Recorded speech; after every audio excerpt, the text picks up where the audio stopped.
Chapter 1. McCrae had followed the last of the Alders brothers, Joseph, for over a month now. The three of them had been wanted for close to a decade for crimes that would make a demon's blood freeze in its veins. Now only the youngest of them remained upon the living to answer for the crimes the trio had committed. It saddened the bounty hunter to think too much on the matter. The Alders brothers had been born into what anyone would have thought was a decent family. Their mother had been a schoolteacher, their father a lawman turned farmer. Joseph had been barely 10 years old when the three of them had been orphaned by a house fire. A bark from Mosby shook McCrae from his thoughts. The big shepherd didn't miss much, and once he was on the track, hell itself would be hard-pressed to stop him. "What is it, Mosby? Show me, old friend." The big shepherd had found what appeared to be the poorly concealed remains of a campsite. Whoever had been here seemed to have left in a great hurry.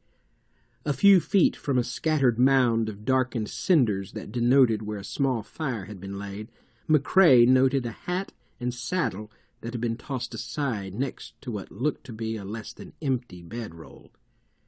There was very little that could turn the bounty hunter's gut. He had seen all too often the cruelty of man over the many years he had lived, but even now he still braced himself against what he might find. Flipping the corners of the blanket back, McCrae was doubly glad he had readied himself. The poor soul lying beneath was as dead as they came. From the look of it, the fool hadn't stood a chance. He had been bludgeoned while he slept, and obviously robbed. It did appear that there had been little, if any, struggle, meaning the killing blow had come quickly. No sign of a struggle, and for whatever reason they left the saddle and took the horse, he thought aloud. Mosby just cocked his big head and waited. He knew his master well enough to know that he'd be here for a while. McCrae considered leaving the body as he had found it, but his sense of decency wouldn't allow it. Hell, even when he had lived among the Cree after coming to this new territory from Scotland, he had seen the dead of their enemies treated with more respect. Aside from that, it just wasn't the way of a proper Christian to simply leave the mortal remains of someone in such a fashion. After attending to the man's remains, McCrae felt compelled to look more deeply into the matter of his identity, sorting through what belongings he was able to locate scattered about the campsite. It appeared that the saddlebags had already been dumped and hastily rifled through. Although only about 20 minutes had passed, to McCrae it had felt more like half the evening, and he was no closer to knowing the name of the man he had found murdered and left to feed the scavengers of the night. He was, however, fairly certain, after finding a badge, a battered Bible, and a writ of arrest for someone by the name of Leon Maximilian from somewhere called Tanner's Ridge, that this man was either a lawman or someone carrying the belongings of a lawman with him for some odd reason. It still struck him as odd that while it appeared the man's horse had been taken, his saddle, rifle, and even his pistol had been left behind. Most thieves would have taken any and everything of value, especially a weapon in this kind of area. McCrae had no way of knowing with absolute certainty whether or not Joseph Alders had had any remote hand in the man's obvious murder, but the area was covered with his scent the way Mosby kept pacing. In addition, there were tracks leading southwesterly away from the camp that matched the ones left by the heavy-boned palomino the young man had been riding the day his oldest brother had tried to gun the bounty hunter down. With the dead man's belongings gathered, and what of them could be returned to the saddlebags, McCrae lashed them beneath his own, and then wrapped the saddle with a short length of cord, securing it to the pommel of his. He had noticed a few stretches of fenced land within the past day or so, noting that there were fresh wagon and horse tracks on the roadway he had crossed earlier in the day.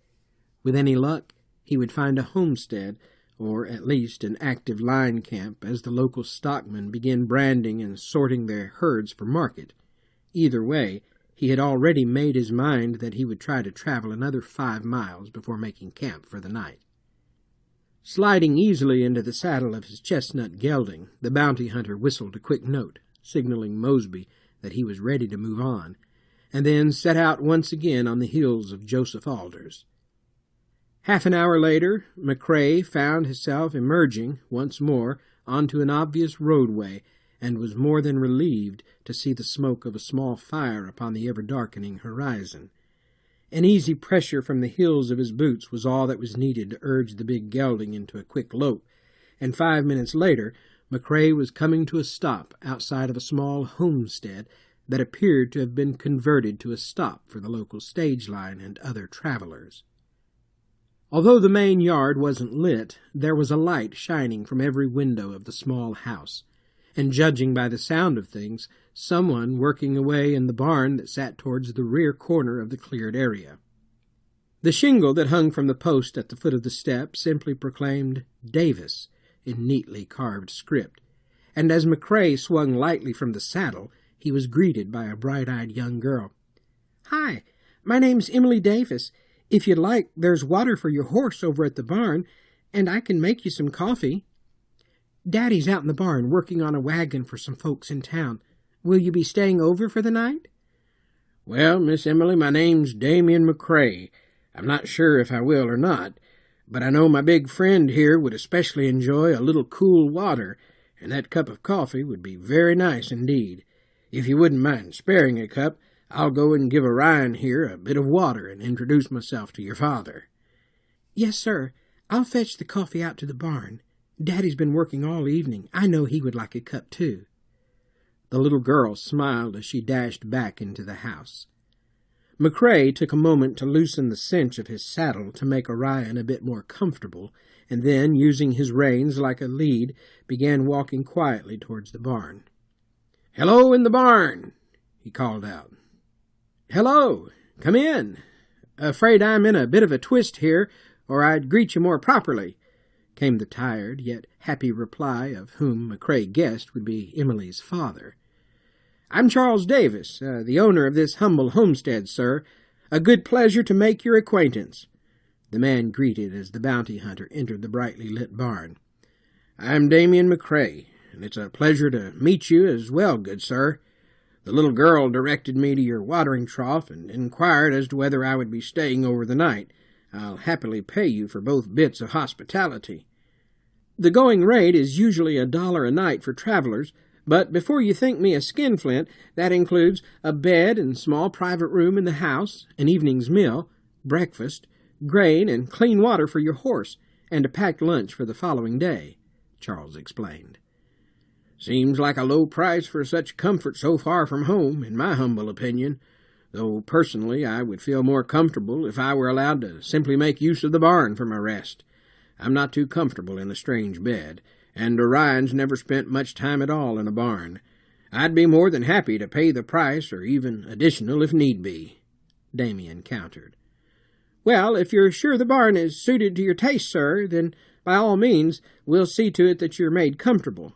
I will ask, though, that you avoid the storage room in the loft. My wife's things are there for now," Charles replied. "Fair enough a request, I think," said McCrae.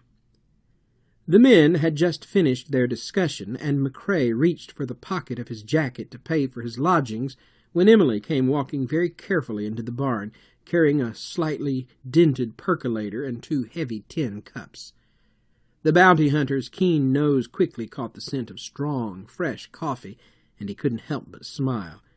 It had been some time since he had been in a position to enjoy a cup where he wasn't either completely exhausted or waiting for someone or something to try and kill him.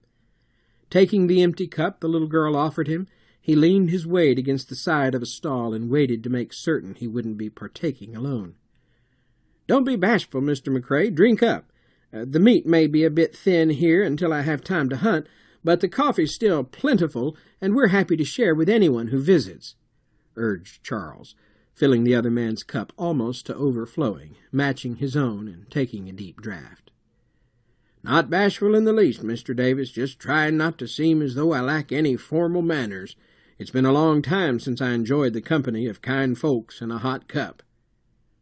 A low rumble from the bounty hunter's stomach reminded him that he hadn't eaten that day, aside from a bit of dried venison while he had followed Joseph Alder's trail. "Sounds to me as if you could use something a bit more solid than a simple cup of coffee, friend," his host noted. "If you don't mind waiting just a bit, I'm certain Emily can put us at the very least a small meal together. In all honesty, I could use something myself. Just need to finish fitting this new wheel into place on the wagon." "Supper will be ready in just a little bit, Daddy. I hope it tastes okay. Mama was better at making chicken stew than I am," offered Emily. "I'm sure it'll be perfect. How could such a pretty little girl not make a good chicken stew?" McCrae encouraged the child with a warm smile. Emily's face flushed just a bit as she hurried back towards the house, calling over her shoulder that the meal would be on the table as soon as they were ready to eat, and that they needed to make sure to wash up before coming in. "Thank you for that, Mr. McCrae. Since my Abigail passed away, it's been hard to know what to say to the child these past couple of years. She's a hard little worker and tries so very hard to make sure that whatever we have in the way of a meal is more than plenty for everyone that joins our table. She loves you, Mr. Davis, and it shows. As far as knowing what to say to a child, well, I guess it's about the same as praying. Just let your heart do the talking. I can't see how someone could go wrong by reminding a child they're loved and teaching them the best way we know to live and treat others." "You're not the average ranch hand, that's for sure, Mr. McCrae. Forgive me if I'm prying, but may I ask what you do to earn a living?" "I'm a hunter. Maybe a bit more educated than some, but at the end of my day, I'm simply a hunter, Mr. Davis. Can't say that I'm much with tools, unless you count a knife, scattergun, or pistol as tools, but I'd be happy to lend a bit of muscle to refitting that wheel, that is, if you would allow me." "Now, that would be most appreciated. Emily's a great little cook, and she'd scrub the wood off the floors if I didn't watch her, but she's not much when it comes to heavy lifting," Charles replied with a genuine smile spreading on his face, his obvious pride in his daughter shining brightly. "Let's get to it and get that animal of yours in a stall and fed up, so we can feed our own bellies." Damien shrugged free of his jacket and laid it, along with his hat, across the side of the wagon, then stepped up beside Charles, asking, "Where do you need me?" "It won't take but a few minutes. If you could just slide the wheel onto the spindle when I raise the wagon, I can secure the hub, and then when the stage comes in, I can send word back to Tanner's Ridge that Mary Ann's wagon is ready. Not too sure why she didn't just take the thing to the livery, but I'm grateful for the extra bit of work, and she's a good woman, even takes the time when she can to visit Emily and help her with little things like sewing and such." McCrae chose not to ask about Tanner's Ridge too soon. No need in seeming too curious until he had learned a bit more about his host. For all he knew, Alders had been here already and may have befriended the man. "Sounds simple enough," he commented, testing the weight of the wheel. He could easily toss the entire wagon if such a thing was needed, but he made a point of grunting when he hefted the wheel.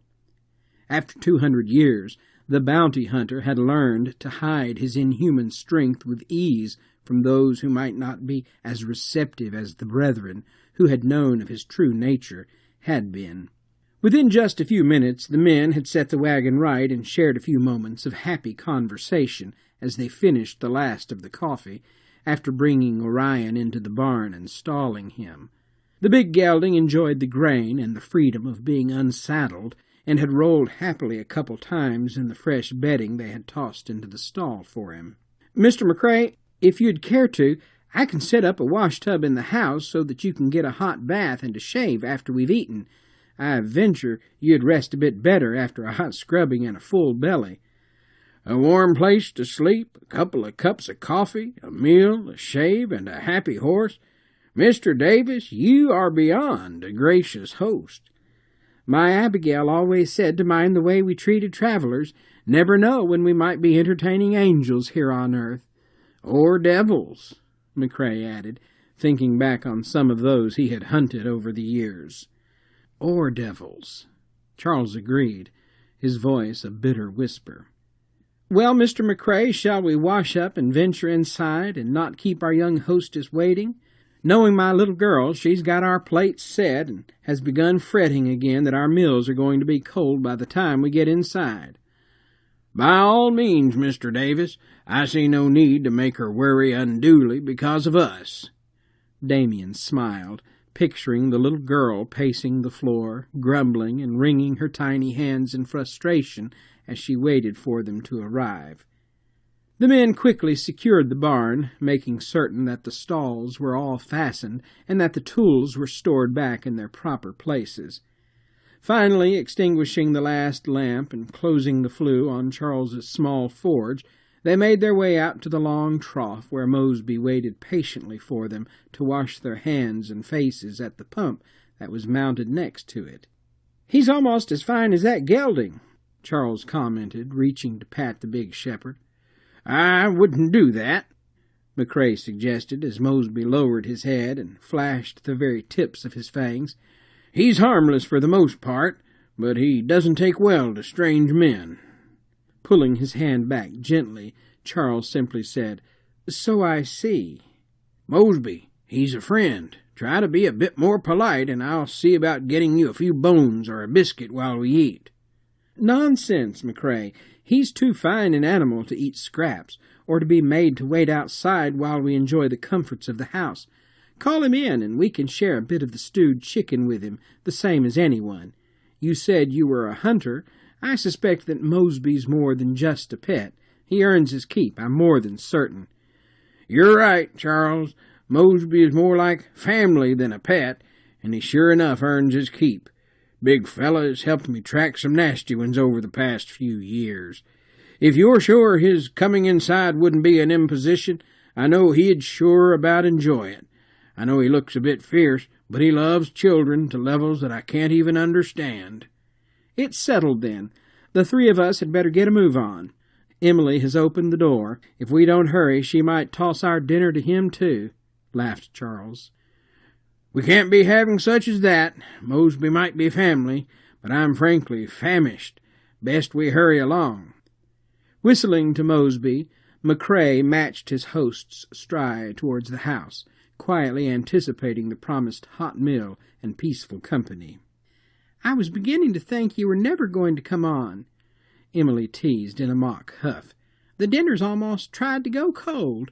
I was ready to toss it out to the chickens." "What did I tell you, McCrae? If we'd have waited another 10 minutes or so, I'm pretty sure we would have found empty plates and a most unhappy young hostess, too." McCrae simply nodded and worked hard not to laugh as he added to the fun by teasing Emily. "Now, Miss Emily, would you really let a man so stricken by your charming smile go without filling his belly? Poor Mosby was looking forward to something of a treat himself, and I've been all but starved for days now myself." Emily, once more flushed with the man's attention, looked away, her eyes falling instantly upon where Mosby sat quietly between McCrae and the doorway. She exclaimed, "Oh, you poor, poor dog! These mean old men almost made you miss dinner, didn't they? Well, you don't worry about that. I'll make sure you eat even if they go hungry," poking the tip of her tongue out at her father as she dipped a large helping of the stewed chicken onto a tin plate and breaking a biscuit over top of that. "Come here, boy, and let's get you nice and warm by the fire," she called, trying to coax Mosby closer to the small hearth and away from the dinner table. Mosby hesitated, looking back to Damien as if to ask if it were okay to heed the child's call. Seeing his master dip his head in a subtle nod, the big dog happily moved closer, his tail wagging, his head pulled a bit lower to show the girl he meant no harm. "Don't just stand there. Dinner's getting cold. Help yourselves," the girl instructed, sounding much older than she was. Charles smiled as he passed McCrae a heavy tin plate and began filling his own.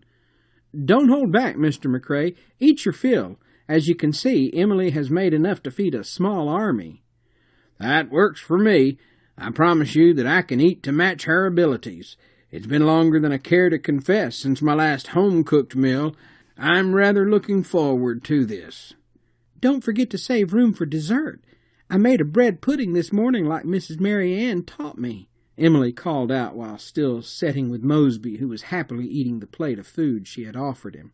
"I thought I smelled something baking this morning," Charles said, a smile easing back onto his otherwise face. I hope you remember to thank her. I know I shall thank her personally the next time I see her."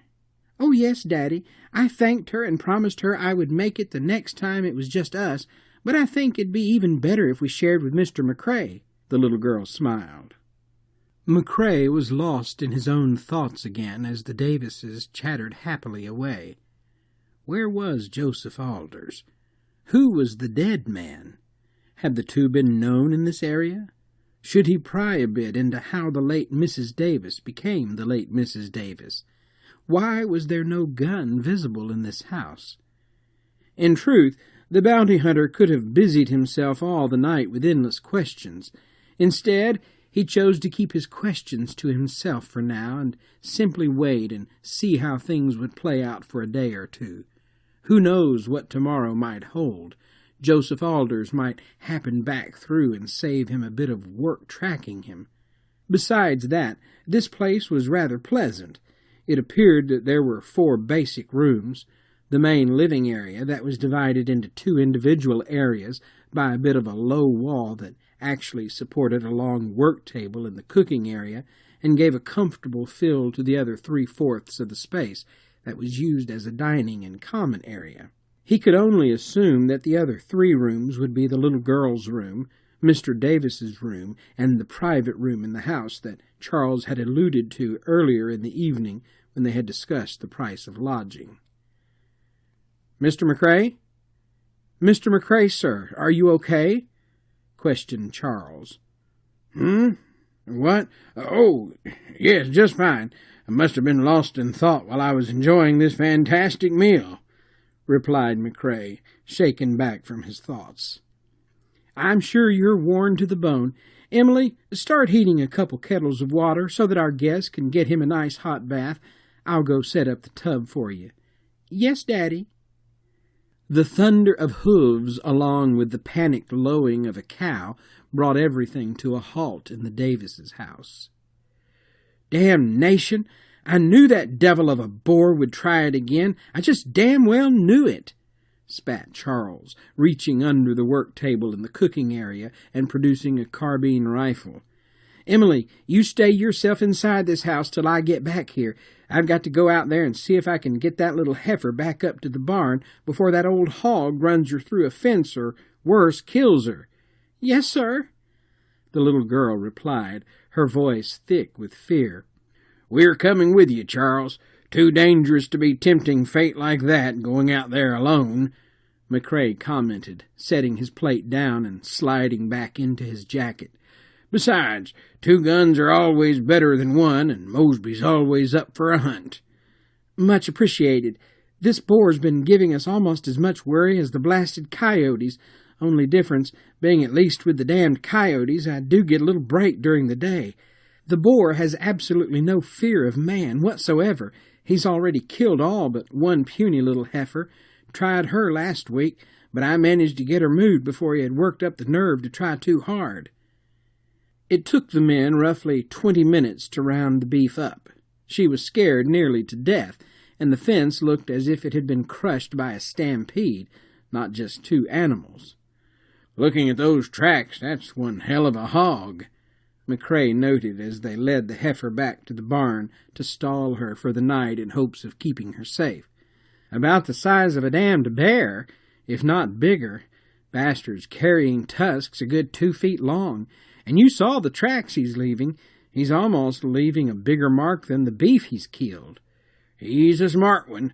Not that I've met many swine that weren't considerable smarter than most folks give them credit for being," McCrae commented, already making note of the path the animal had taken when it heard the men coming. He had given it a bit of a head start and time to calm down before he came back out, but Charles had pointed out that the meat was thin until he could have time to hunt. To McCrae's logic, he was a hunter, and had been all of his existence for the most part. He had a good rifle, a straight-shooting brace of pistols, and Mosby. What more could he really need? The moon wouldn't be full for a few more days, and that hog would feed his host's family for some time. Returning to the main house, McCrae saw the worry in Emily's eyes. The child was scared for good reason. Her mother already gone, the idea of her father being hurt had to be a frightening thing. The fear Damien felt radiating from the innocent child served only to solidify his conviction to bring the boar down. Granted, it wasn't his normal prey, but all in all the animal was a threat, and seemed to show an almost soulless disregard for anything aside from sating its own cruel bloodlust.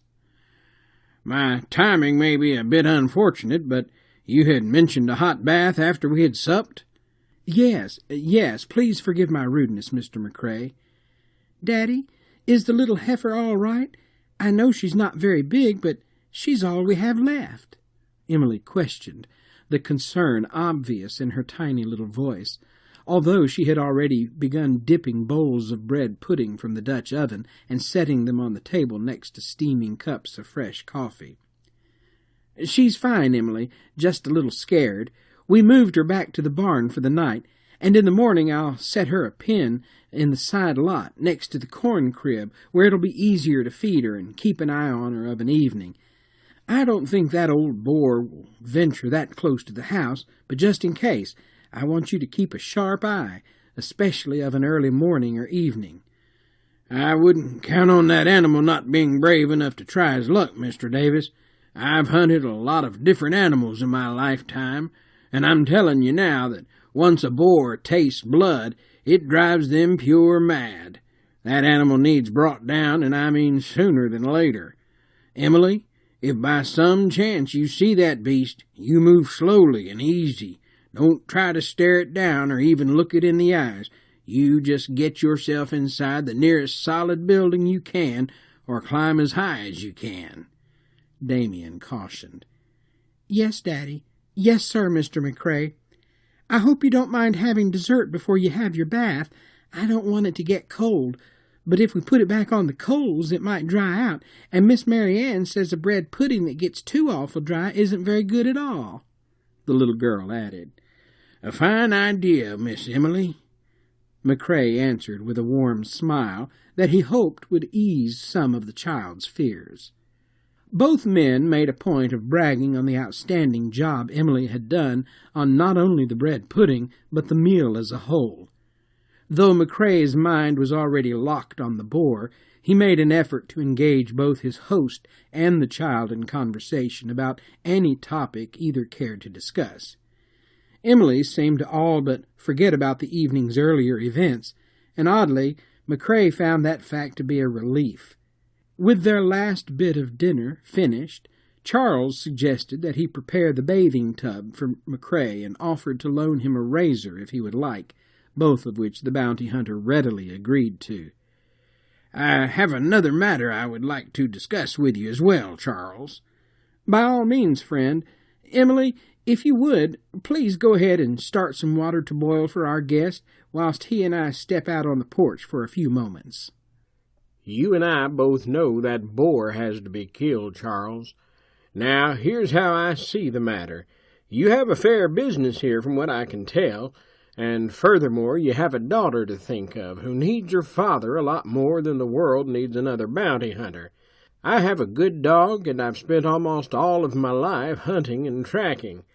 I'd like your permission to try the beast, and your promise that if I am successful, that the meat will not be wasted. The animal may be vicious, but in all truth, it is simply acting on instinct. To it, your beef were weaker and easy prey. Why should it forage and work itself to the bone in the harder land and wallows, when it has found an easy way to fill its belly? Sadly, just as I explained before, when these animals taste blood, it tends to drive them berserk, and there's little chance of ever deterring them, aside from killing them. I take no pleasure in ending any creature's life, but I would prefer to see the boar brought down than to see you or your daughter hurt. Like yourself, I am a fair man. Agree that should I meet a less than favorable fate, you will give keep to Orion and Mosby, and I will happily take to the animal's track and do my very best to bring him down. Mr. McCrae, you're either a very generous man, a very brave man, or you have some kind of death wish. That boar is a monster. He's been terrorizing the area for almost 5 years. All he seems to do is get bigger and meaner as time passes. I'll agree to your request, but I pray I don't have to keep your animals in your stead, and if by some blessing of God you manage to bring him down, and I'll happily pay you whatever price you ask, there's a bounty on him offered by the local Cattlemen's Association. I've already told you my terms, Charles, and please call me Damien." "Fair enough, Damien. The critter always comes in from that bottomland there to the west. There's a thicket about a half-mile or so out that has a good spring and a few small caves that he might be using as nesting ground, too thick for much of anything to get to. I had planned to eventually file claim on that small section out there and expand my farming land, but that was before my Abigail passed away. Now I can barely keep up with what I have here and raising Emily, so I contracted out to the stage line and serve as a rest-over and repair point for them, as you see, by providing lodging for assorted travelers." "It's settled, then. We have an accord?" "We have an accord," Charles agreed, finally lighting the cigar he had been nervously rolling between his fingers since the men had stepped onto the porch. "Damien, may I ask you a question? Feel free to tell me. I'm asking too much of you if you so choose, but I simply have to ask this for the sake of my own curiosity. You said you were a hunter. Please forgive my presumptuousness. I couldn't help but notice your lack of, shall we call it, traditional hunting equipment?" "Charles, you're a very observant man.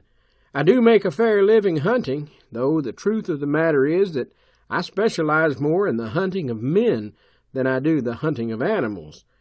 In my youth, I paid for my lodging and keep for many happy years hunting animals for both food and their hides. Now I seek out those men and women who would skirt the law and have been deemed wanted by the courts of this land. I, in exchange for a fair sum, return them from whatever territory they choose to take refuge in to whatever territory has called them to stand and answer for their crimes." "I see. So you are a bounty hunter. May I ask as to what brings you to this particular territory?" Charles questioned.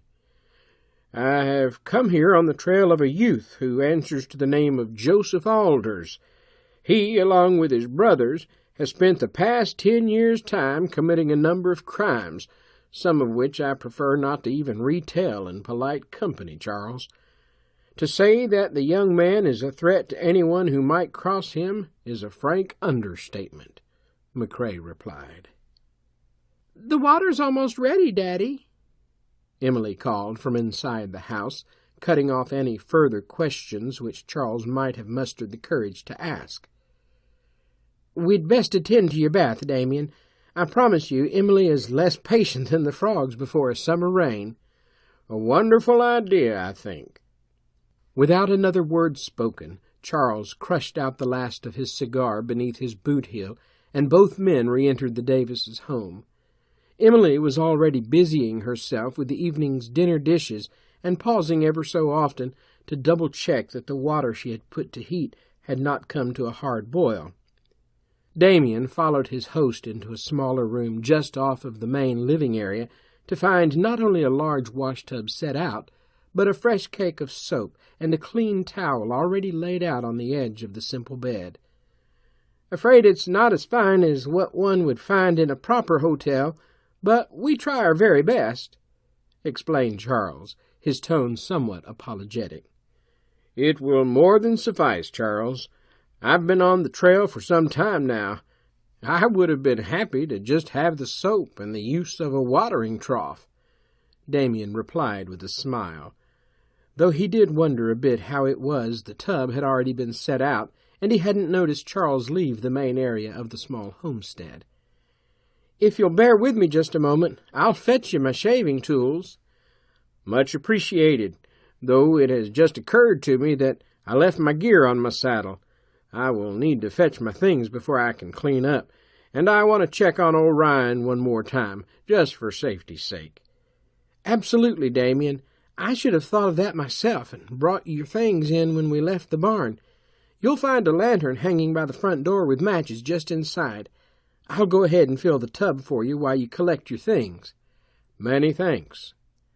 Damien easily found the lantern, but chose to abstain from lighting it until he had reached the doors of the barn. He saw no sense in impairing his night vision while crossing the yard, just in case the boar had decided to double back to the homestead. Inside he found Orion lazily chewing on a mouthful of green hay, and Mosby diligently lying between the stall that housed the big gelding and the divider that separated the horses' area from the regular livestock. Eyeing his master, Mosby let out a soft, happy chuff that told the bounty hunter all was well.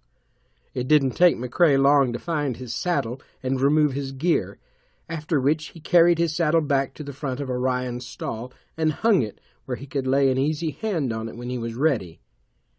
After making his preparations, he took the saddle and other tack he had retrieved from the campsite of the murdered man and stashed them away in the rear of the loft under a pile of loose hay. Both the big gelding and the shepherd stood at the ready, anxious to work. "Not yet, boys, but soon. Very soon, I promise you. Now, both of you get some rest before we go out for our little hunt." Returning to the main house, McCrae was greeted at the door by a very sleepy-looking Emily, who quickly asked, "Isn't your big dog coming back in? I really don't want that old boar to get him." "I'm afraid he's still in the barn, but don't you fret over old Mosby. He's a pretty smart dog. He just wants to make sure that the heifer and Orion are safe. He'll bark like the devil's on his heels if he so much as smells that boar. And if he gets the chance, he'll make that mean-natured beast think the devil himself has come to visit." "I hope he bites that mean old thing right on the nose," she exclaimed. "Emily, let's not keep Mr. McCrae. His bath will be cold." "Yes, sir, Daddy." Patting the little girl atop the head, McCrae moved back towards the smaller room where his bath waited. "Hope the water's hot enough. I prefer a good hot bath myself," Charles offered as he handed McCrae a hand towel, razor, and lather brush. "I'm sure that it will be fine." As soon as his host had left the room, the bounty hunter quickly laid his saddlebags and the razor aside and moved a small chair to the door to jam beneath the latch. Although he felt he could trust the man, some habits were hard to break, and finding oneself parted not only from your clothes, but from your weapons in unfamiliar places, could easily prove inconvenient to the point of potentially shortening a less cautious man's lifespan. Satisfied that the room was as secure as it could be made, Damien quickly shed his weapons and then his clothes. He readily sank as deeply as he could into the refreshingly hot water. After a few moments to allow his body to adjust to the temperature, he quickly began to lather and rinse himself repeatedly. He couldn't remember the last time something as simple as a normal bath had felt so very rewarding. As soon as he was content that the largest portion of his body was properly cleaned, the bounty hunter reached for the towel that the razor was wrapped in and pulled it towards the tub.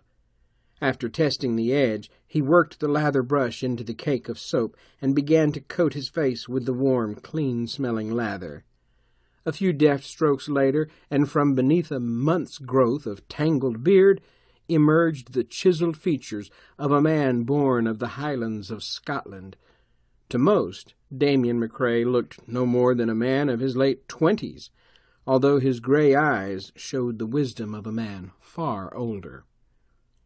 Refreshed after a bath and shave, McCrae opened his saddlebags and removed a clean pair of trousers, along with a stiff brush, a shirt with a starched collar, and a heavy leather vest.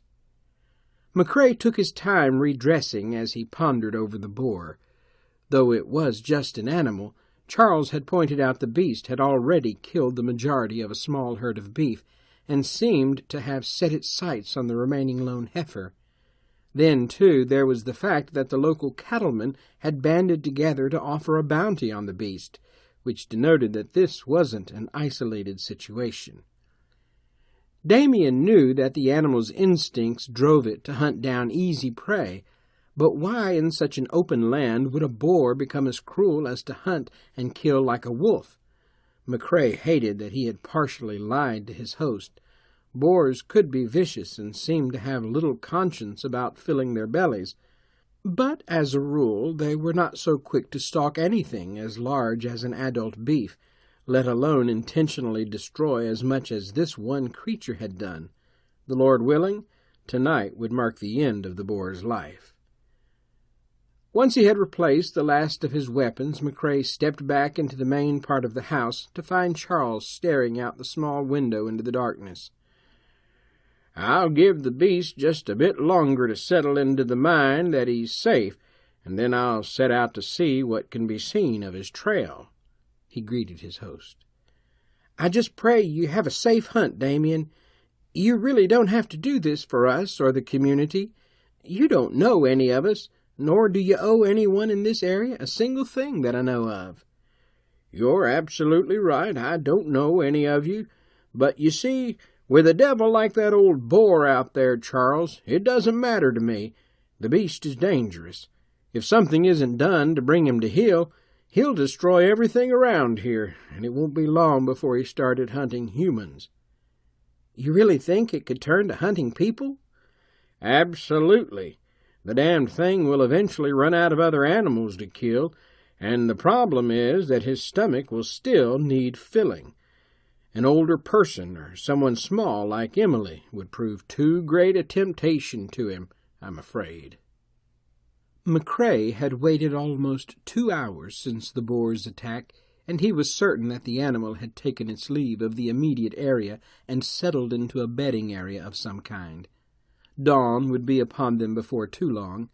The boar wouldn't hunt in the morning, not if it had been smart enough to live for at least half a decade. Excusing himself from the company of Charles Davis, the bounty hunter made his way back to the barn, yet again, this time with the sole purpose of beginning the hunt. Mosby's growl announced that the big dog was diligently waiting and ready to answer any challenge to the safety of his companion and the heifer left in his charge. "Easy, Mosby. It's just me." The sound of a tail thumping against the hard dirt floor of the barn replaced the warning growl, and the big animal happily moved to greet his master. Orion nickered impatiently, his ears cocked forward, his head set high in anticipation. There could be no question whether or not the animal loved to serve. "I hear you, Orion. We'll get to the fight in just a bit." Gathering his gear and saddling the big gelding, McCrae double-checked that his rifle was loaded and that he had prepared a few extra cartridges just in case. Satisfied that he had made all the needed preparations and that he had done all that he could to protect not only his own self but also his four-legged companions, McCrae knelt and whispered a quiet prayer. "Heavenly Master above, guide us and watch over us this night as we seek to bring peace to this troubled place, and forgive the life that must be ended to do so. This in your holy name I pray. Amen."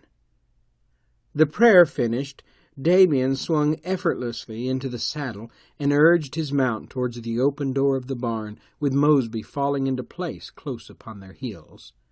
McCrae could feel the excitement building between the animals as they picked up pace, moving back towards the scene of the boar's most recent attack. "Okay, Mosby, off you go, my old friend. Seek." Within less than 10 minutes, McCrae heard Mosby's deep bark signaling that he had found the scent and was on the track in earnest. The bounty hunter readied himself in anticipation of the string of rapid barks that would soon pierce the quiet of the night once his companion had located the freshest tracks. Again, McCrae was only left to wait a brief time before hearing the second set of barks that he had so eagerly awaited. The hunt was on. A short, slow trek through the dense scrub brush and sumacs led the group into a hidden clearing where the brush and grasses had been trampled into a wallow.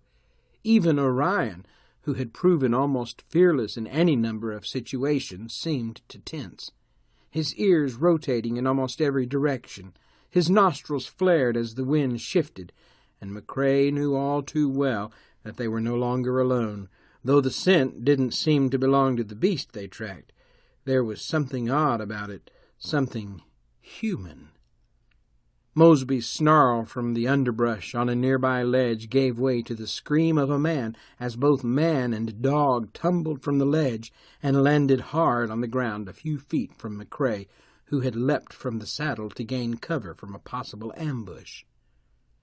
The bounty hunter moved with lightning reflexes towards the tangle of man and beast, giving little regard to his own safety while seeing his faithful companion locked in battle.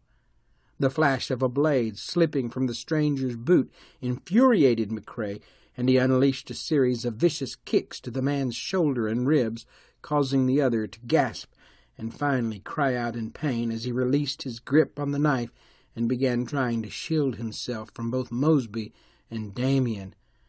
"I yield! I yield!" cried the bloodied man as Mosby continued to wrench on his forearm as if he meant to tear it clear of the man's body. "Mosby, off!" McCrae called. Reluctance shined deeply in the big dog's eyes as he heeded his master's call and released the stranger. As soon as he found his arm free from the crushing grip of the animal's jaws, the stranger attempted to raise himself from the ground, only to be greeted by the foreboding muzzle of the large-bore revolver that filled the right hand of Damien McCrae.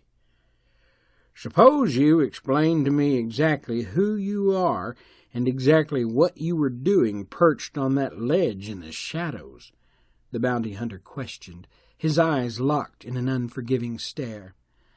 "I'm here to collect the bounty on that boar. I've hunted him for over 6 weeks, trying to figure out where he was laying out when folks were on his heels.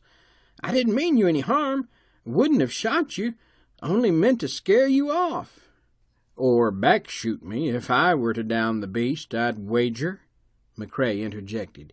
"You still haven't told me who you are, and unless you'd like my friend here to finish what he's already started, I'd suggest you get to talking." Before the man could answer, Orion reared and whistled, spinning towards a gap in the brush as the massive boar crushed into the opening, his eyes wide with rage as he charged, thrashing his head from side to side. Snatching the stranger to his feet, McCrae shouted, "Move!"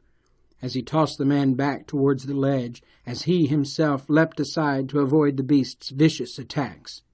Unfortunately, the stranger wasn't as sure-footed as the bounty hunter or Mosby. Smelling the blood of his wounds only seemed to draw the boar to him like an unseen hand, and with an ear-splitting scream, the man met his death at the cruel hooves and vicious tusks of the very same creature he claimed he had sought to draw profit from killing. Mosby weaved in and out of the creature's field of vision, his teeth finding their mark time and time again along the beast's huge jaws and the tender tips of its ears, each bite drawing a squeal louder than the last. McCrae waited, his revolver at the ready. It was a slim chance, but a well-placed shot might at least slow the cursed beast enough to allow him to make for his rifle without endangering Orion or Mosby. "Damn!" he spat as he was forced to pull back and wait for the third time as the two animals fought. A cloven hoof grazed the big dog's shoulder and caused a pained yelp. Before Damien could think, Orion had charged in, raining vicious blows down upon the boar's back and hips, causing it to stumble and fall to its side. Seeing the animal weakened, Mosby joined back into the attack, his fierce fangs seeking out the softer flesh below the jaws and causing sprays of blood to wash down the straining mass of hard muscle that was the creature's shoulder. McCrae saw his opening, and with a shout to his companions to get clear, took his shot. The slug ripped into the boar's skull just behind the right eye, and the heavy head dropped slowly as the light of life began to fade from the eye that remained intact. Moving closer, a quick stroke of his skinning knife finished opening the path into the afterlife and afforded the creature its final release. Gathering his wits and allowing himself a moment to draw a relaxing breath, McCrae quickly realized that even with Orion's impressive strength, This boar would be more than even they could transport reasonably back to the Davises' home. "Mosby, stay. I'll return quickly." Adjusting his saddle and double-checking that nothing had come unsecured during the fray, McCrae swung lightly into the seat and urged Orion back towards the home of Charles Davis. The ride took him a bit longer, it seemed, to return than it had to seek out the boar, but then, too, he was no longer consumed by the thrill of the hunt. Charles had paced the floor since his guest had ventured out into the night. He had prayed and cursed alike while he waited. Though it had only been maybe an hour, it had seemed like an eternity. His heart almost stopped when he realized that the night air carried the sound of hooves back to his ears. Rushing out onto the small porch, he almost stumbled down the steps, his heart sinking as he realized that Mosby was not with the bounty hunter. Waving a greeting, Damien slid easily from the saddle, and seeing the anxious worry in his host's eyes, he smiled and said, "Be at peace. The boar's been brought down. Only problem he poses now is getting him back here and worked up before this heat takes over and he's not fit for anything. Don't worry about anyone claiming him. I left Mosby to watch over the kill until we return." "Thank the good Lord above. I was afraid that he had been lost." "Not too likely. Mosby's too smart to let a boar bring him down, especially when he has Orion here to take up the slack," McCrae replied, patting the big gelding on the shoulder. "I'll gather my knives, an axe, and a travois, though I don't know how much that mule of mine will be able or willing to pull." "What he won't, we'll fashion a second travois and ask Orion to pull, and if need be, Mosby too. Bring plenty of rope." It took Charles some 20 minutes to gather his knives and the sundry tools they would need to butcher the boar and then pull his travois from around the side of the barn and harness his mule. "Afraid a saddle horse might not be the best idea.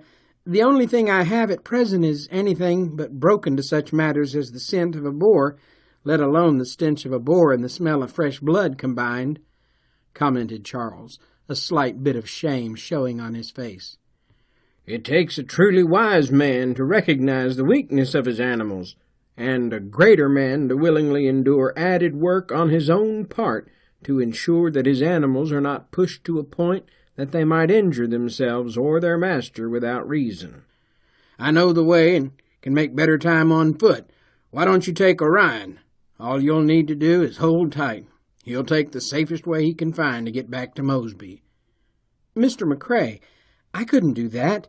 He's your horse. And besides, you're a guest here, and you have done the entire population a great favor by bringing down that horrid beast." "Trust me, I can make better time on foot, and we will be in need of your knives and the stock to bring the kill in. I don't find loaning you the use of Orion as any kind of imposition." "It still feels odd to me to see you, a friend and a guest, walking while I ride. But I shall do as you ask, Damien, if nothing but to satisfy the request of a friend." "So be it. Saddle up." Watching Charles set nervously upon Orion's back, McCrae smiled and reassured the man. "Trust him, and he'll trust you. Attempt to deter him from his task, and I would suggest you prepare to meet the angels you hope to entertain. He would rather die and drag your soul to the throne of judgment personally than to be parted from Mosby by force." "He's got no worries for me, I promise you that," replied Davis, the color draining a little more from his face as Orion flexed the sleek muscles in his chest. Leaning in and stroking the big gelding's neck, McCrae whispered, "Take good care of this man. He's a friend. Now, off with you. Go and find Mosby." In the span of a breath, Orion wheeled and thundered away, the mule struggling to match the pace of the horse's lope, while Charles Davis sat haphazardly, clutching tightly to the horn of the saddle. "May the one true God watch over this place and keep the sleeping child safe until our return. Heavenly Father, guide my steps and grant me the speed of the wind," came his whispered prayer as he began to move silently into a steady lope of his own, back towards the path he had taken as he tracked the boar. As soon as the shape of the Davises' homestead faded into the shadows, Damien closed his eyes and allowed the gifts of the Order of Judas to fill him. His feet barely touching the ground, he moved with the speed of a whisper through the quiet night as the brush that lined the path became no more than a blur. Charles could barely believe the speed and grace with which the big gelding moved, even in a lope, especially in the dark. He almost wished Damien had not given him such a dark warning, but as he felt the raw power coursing through Orion's body as they moved, he had no doubt that the warning had been in earnest. They had traveled for maybe 15 minutes when Orion began to slow, his ears turning this way and that, his nostrils flaring slightly, almost as if he were confused. "Easy, big fella," Charles soothed nervously. Without missing a beat, Orion turned slowly from the broader path and pushed his way through the undergrowth, picking and choosing his steps as if he were walking on eggshells. His stride so sure and well placed that, unlike the mule, he made almost no sound. A few harrowing moments on the trail, and they emerged in the clearing, seeing Orion. Mosby barked happily and stood stretching next to the downed beast. "I'll be. He did manage to bring the old demon down," Charles thought aloud. "Not really a demon, just a very old, mean-natured boar," countered McCrae, stepping clear of the shadows where he had just finished hiding the body of the stranger who had been gored. "You said you could make good time, but, sir, you moved on the wings of the angels themselves to cover that much ground so quickly." "Not sure I would say that, but I concede that I made better time than even I thought I would. I won't ask you how you managed it, but I pray I am never the one as unfortunate as to have you set upon my heels," Charles said with a nervous smile. "Shall we set to work after we build a small fire to discourage any unwelcome scavengers?" suggested McCrae. "A fine idea, I think," agreed Charles. McCrae quickly gathered a few bits of dry wood and laid a quick, neat fire circle. Striking a lucifer against the pad of his thumb and the edge of his nail, he set a spark to the dry kindling and added a bit more fuel to the growing flames, until a strong, warming fire glowed, offering the men more light to work by. "Before we begin, or you stumble across it by accident, I have something you need to see, Charles." "What would that be?" "The body of a man who was lying in wait up on that low ledge when I tracked the boar here. He claimed he had been doing the same, but Mosby thought him a threat and brought him to the ground." "Oh, sweet and merciful God! Mosby killed him?" "No, the boar killed him when the beast surprised us. Gored him, to be exact. But I don't want you to think I have anything to hide from you, either. Besides, I'd like to know the man's name if you recognize him." "I see. Then let's have ourselves a look." McCrae fashioned a small makeshift torch and led the other man to the body of the stranger. "Heaven's mercy be with his soul," whispered Charles as he saw the horrific damage the boar's tusks had dealt to what was left of his chest and stomach. "I'm afraid I don't know the man, though he doesn't look too old. He may have been hired by one of the stockmen, or drawn in by the bounty. He's not really dressed like a regular hand, though. He may be one of Maximilian's men. Some say that they are nothing more than hired killers, and I continue to have minor troubles such as my fences cut from time to time, and I swear if I didn't know any better, I would think that a couple of the neighboring farms' wells had been salted." "All good possibilities, I suppose," replied McCrae, still pondering who the man might have been. The mention of the name Maximilian brought the writ for arrest that he had recovered from the belongings of the murdered man to the front of his mind once again. He doubted that there would be many with that name in the area, but if it was rumored that the man was hiring on trained guns or outlaw types in general, then the man hiding on the ledge when he was discovered would make sense too. Not to mention the fact that no older than the man appeared, it was unlikely that, were he up to no good, that he would readily admit it. "Damien, I know there's a lot of work to do, but is it fair to this man or the family he may have left behind to leave his body here without the courtesy of a proper burial?" The bounty hunter thought on it for a moment and then smiled inwardly as he realized that his new friend was truly a good Christian man. "Very true, Charles. I have a small shovel lashed to my saddle. Though the ground is a bit hard here, I am sure the Lord will bless us with a quick task and yielding soil, with our chore being one of honor." With a shallow grave dug to bury the stranger, McCrae and Charles set to gathering the man's body to lay him to rest. "A fine blade," McCrae observed as he reached to sheath the boot knife the stranger had drawn with the intention of killing Mosby during their fight. Then, thinking better of his act, he simply said, "The good Lord helps those who help themselves." And instead of sheathing the blade, he removed the sheath from the man's boot and then set to removing his gun belt and other valuables. "Are you sure that's wise or fair to the man?" questioned Charles. "If, by chance, the man had a family, it stands to reason that if he was tracking the boar for the bounty, most likely he needed the money to provide for them.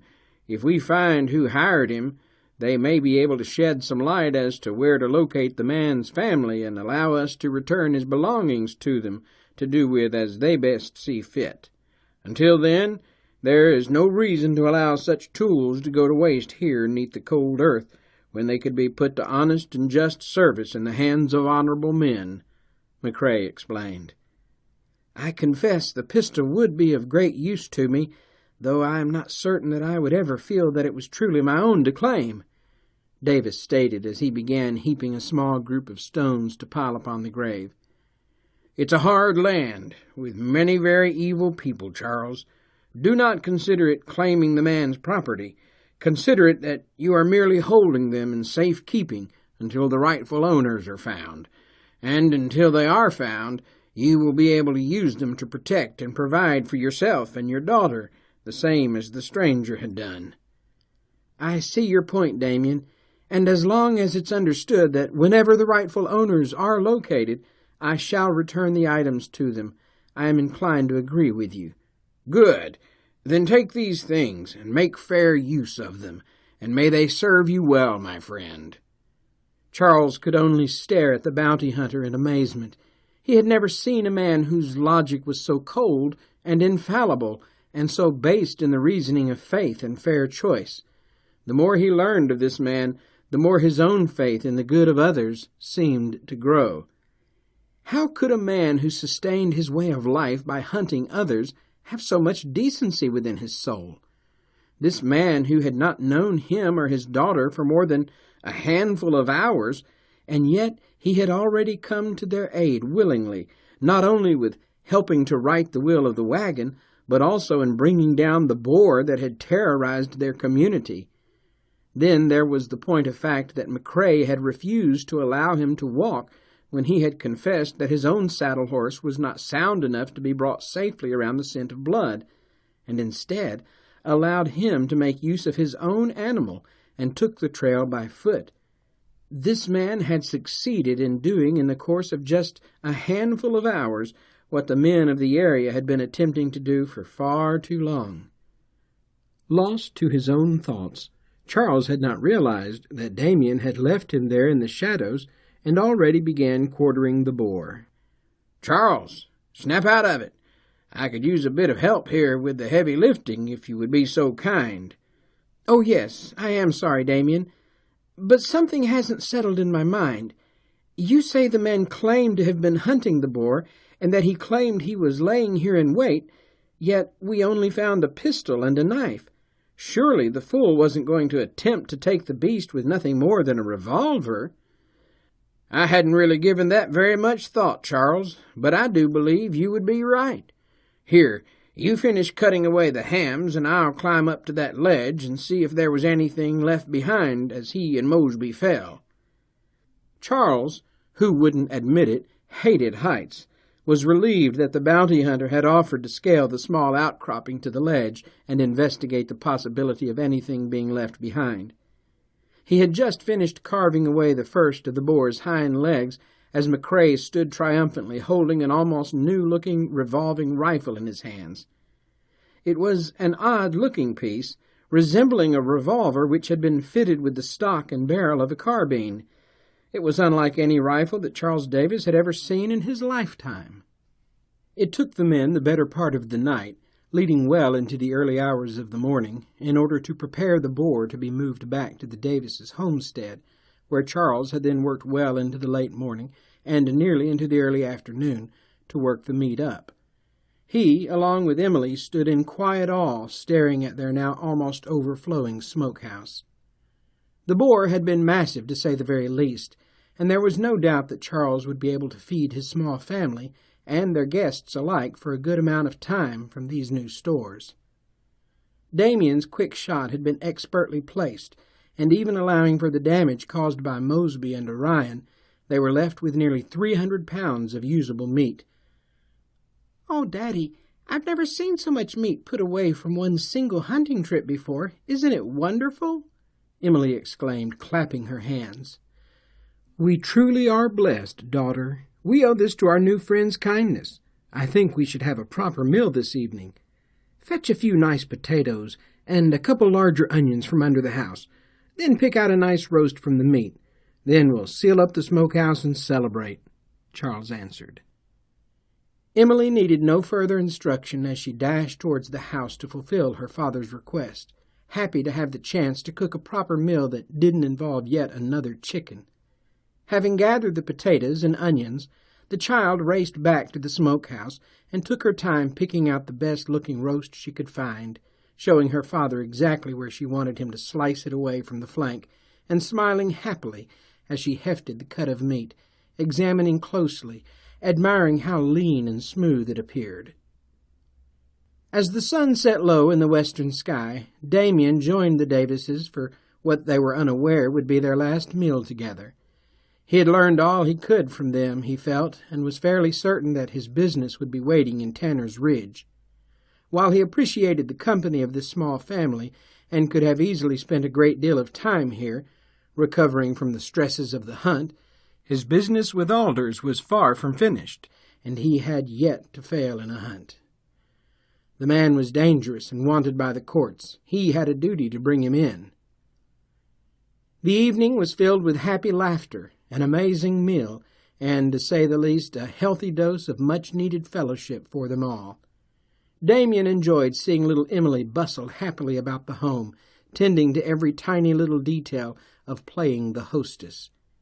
The meal in itself had been truly wonderful, and in his mind a truly perfect reward for a successful hunt.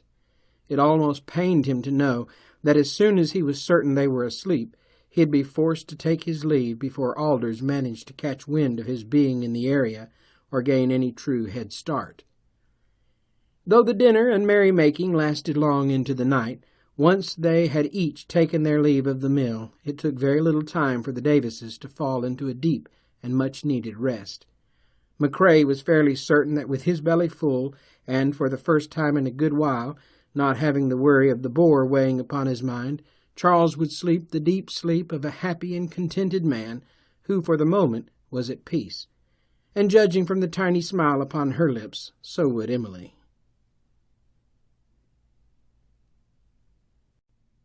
Chapter 1